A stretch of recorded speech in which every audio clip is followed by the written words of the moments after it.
Welcome back our channel. చూసారా starting మా వాడైతే పానీపూరి సూపర్ ఉందని చెప్తున్నాడు. మా వాని కోసం అయితే ఇంట్లో పానీపూరి అయితే ప్రిపేర్ చేశాను. సో నేనైతే మ్యాక్స్ అయితే వాడి కోసం ఇంట్లోనే ప్రిపేర్ చేస్తాను. స్నాక్స్ అయినా ఏదైనా తినేటివి బయట అయితే తక్కువ ప్రిఫర్ చేస్తాను. సో వీడియోలకైతే వెళ్ళిపోదాం. తెలియని వాళ్ళైతే చూసి ఈజీగా పిల్లల కోసం అయితే రెసిపీ అయితే ప్రిపేర్ చేసుకోండి. ఫస్ట్ చారు కోసం అయితే ప్రిపేర్ చేస్తున్నాను. కొత్తిమీర అండ్ పుదీనాకు అండ్ పచ్చిమిర్చి టేస్ట్ కి తగ్గట్టు వేసుకోవచ్చు. కారం ఉండాలంటే కొంచెం ఎక్కువ వేసుకోవచ్చు.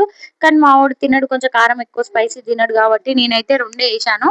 అండ్ ఒక వక్క అయితే నిమ్మకాయ సూప్ అయితే వేయాలి. అండ్ ఇంకా నెక్స్ట్ చారు కోసం అయితే చింతపండు అయితే కొంచెం అయితే నానబెట్టిన. అంతలోపు ఆ పానీపూరిలకు పప్పు కావాలి కదా, పప్పు కోసం ప్రిపరేషన్ అంటే పప్పు అంటే నేనైతే ఆలుగడ్డని యూజ్ చేస్తాను. పప్పు అయితే ఏం వేయను. సో ఓన్లీ ఆలుగడ్డలు అయితే ముక్కలు కోసి కుక్కర్లో అయితే వేసేసాను. చూడండి అది మంచిగా ఉడికిన తర్వాత కొన్ని వాటర్ అయితే తీసేసి అంటే సరిపడా ఉంచేసి దాన్ని అయితే మంచిగా స్మాషర్ తోటి అయితే స్మాష్ చేయాలి మెత్తగా. స్మాష్ చేసి అయితే అదైతే ఇక పక్కన పెట్టేసుకోవాలి. కానీ మనం ఇంట్లో ప్రిపేర్ చేసుకున్న పానీపూరి బయట దానికన్నా మస్తు టేస్ట్ ఉంటది. కానీ మనమే ఓపిక లేక ప్రిపేర్ చేసుకునే అంత ఇంట్రెస్ట్ లేకనో సంథింగ్ అని బయట తినేస్తాం. కానీ బయట తిన్న అంత హెల్తీ కాదని మనకు కూడా తెలుసు. కానీ పానీపూరి పిచ్చర్లం ఏం చేస్తాం, తినకుండా అయితే ఉండలేము కదా. ఇక స్మాష్ చేసి అయితే పక్కన పెట్టేసిన తర్వాత ఇక మిక్సీ అయితే మిక్సీ పట్టాలి. ఇది మంచిగా పేస్ట్ వాటర్ వేసి తర్వాత దాన్ని జల్లడలా ఈ ప్యూరీ మొత్తం తీసేసి ఓన్లీ లిక్విడ్ మాత్రమే మంచిగా జల్లెల్లా తీసుకోవాలి. వాటర్ తీసుకున్న తర్వాత మనం ఇంత ముందు నానబెట్టుకున్న చింతపండు సూప్ కూడా ఈ మిక్సింగ్ లో కలిపేసేయాలి. కలిపేసిన తర్వాత అందులో అయితే తగినంత సాల్ట్ ఇంకా కారం నేనైతే తక్కువ వేసుకుంటున్నా. మీరైతే మంచిగా వేసుకోవచ్చు. స్పైసీగా తినే వాళ్ళు కొంచెం లైట్ వేసుకుంటున్నాను. ఎందుకంటే మా వాడు స్పైస్ ఎక్కువ తినడు, వాడికి కొంచెం నాలుక చెడింది అనమాట. సో కొంచెం లైట్ గా గరం మసాలా ఈ మూడైతే వేసుకొని మంచిగా మిక్స్ చేయాలి. తర్వాత ఈ ఆలుగడ్డను స్మాష్ చేసాం కదా, ఇందులో కూడా కొద్దిగా సాల్ట్, కారం అండ్ గరం మసాలా మూడు వేసేసి కొంచెం మనం ఇంతకుముందు ప్రిపేర్ చేసుకున్న చారు ఉంది కదా అది కూడా కొంచెం ఇంట్లో పోసుకోవాలన్నమాట. పోసుకొని మంచిగా మిక్స్ చేసుకోవాలి. ఇంకా నేను ఇట్లాంటి స్నాక్స్ ఐటమ్స్ అయితే చిన్నపిల్లలకి ఈజీగా తొందరగా చేసేటి ఏమన్నా ఉంటే ఇక్కడ నుంచి అయితే వీడియోస్ పెడతాను. మన ఛానల్ అయితే ఫాలో చేసి పెట్టుకోండి. ఇక స్మాష్ చేసి కలిపి పక్కన పెట్టిన తర్వాత ఫస్ట్ అయితే ఇక నేనైతే ఇక అంటే నాకు పాపడాలు కూడా చేయొచ్చు. నా ప్రీవియస్ వీడియోలో ఉంటది చూడండి.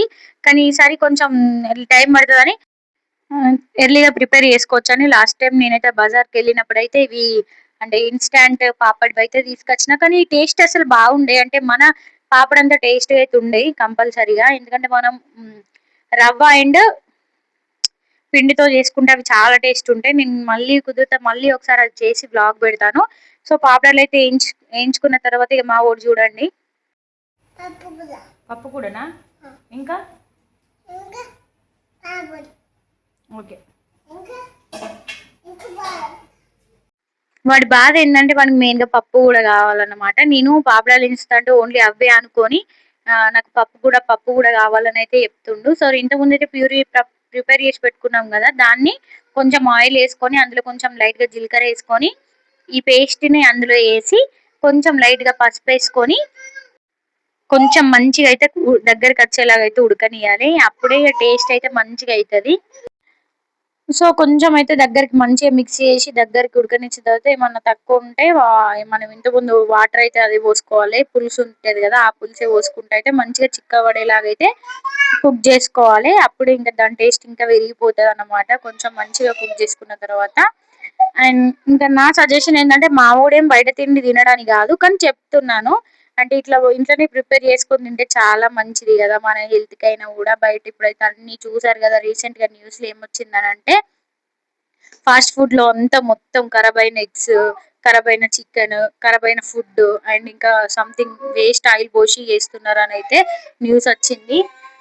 సో మాక్సిమం మన హెల్త్ మనం కాపాడుకుంటేనే మంచిది కాదు. ఇక మా పానీపూరి అయితే రెడీ అయిపోయింది. ఇక మేమైతే తింటున్నాం. ఇక మా ఊడికైతే ఫుల్ ఎగ్జైట్మెంట్ అవుతుంది ఇక పానీపూరి ప్రిపేర్ అయిపోయింది అని చెప్పేసి. ఇక నేనైతే అన్ని తీసుకొచ్చి ప్లేట్లు వేసి ఇంకా పానీపూరి అయితే సర్వ్ అయితే చేస్తున్నా. టేస్ట్ అయితే నిజంగా చెప్తాను, ఒక్కసారి ఇట్లా ప్రిపేర్ చేసుకొని కావాలంటే కామెంట్ పెట్టండి. ఎంత టేస్ట్ ఉంది తెలుసా, సూపర్ అంటే సూపర్ ఉంది. ఎట్లుంది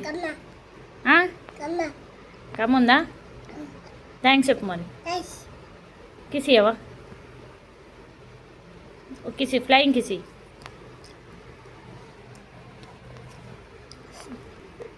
చూసారు కదా మా కన్నయ్య రియాక్షన్ ఎంత టేస్ట్గా ఉందని, అంత బాగుందని చెప్పేసి అయితే వాడైతే తింటున్నాడు. ఇంకా మీరు కూడా ఇట్లా ప్రిపేర్ చేసుకోండి. నేను కూడా అయితే ఒక పానీపూరి అయితే తినేసా. చాలా అంటే చాలా బాగుంది. చాలా తక్కువ ఇంగ్రీడియంట్, తక్కువ టైంలో మంచి పానీపూరి అయితే ప్రిపేర్ అవుతుంది. చేసుకోండి ఇలా. అండ్ మా వాడికి లాస్ట్ చెప్పడం మర్చిపోయా, మా వాడికి కట్లెట్ అంటే కూడా ఇష్టం. సో నేను ఇట్లా స్మాష్ చేసి పప్పు చారేసి కట్లెట్ లాగా కూడా చేసి పెడతాను వాడికి. అట్లా కూడా చాలా అంటే చాలా నచ్చుతుంది. సో పానీపూరి తింటాడు, కట్లెట్ కూడా తింటాడు అనమాట. Thank you for watching. Please do like, share and subscribe. Follow for more.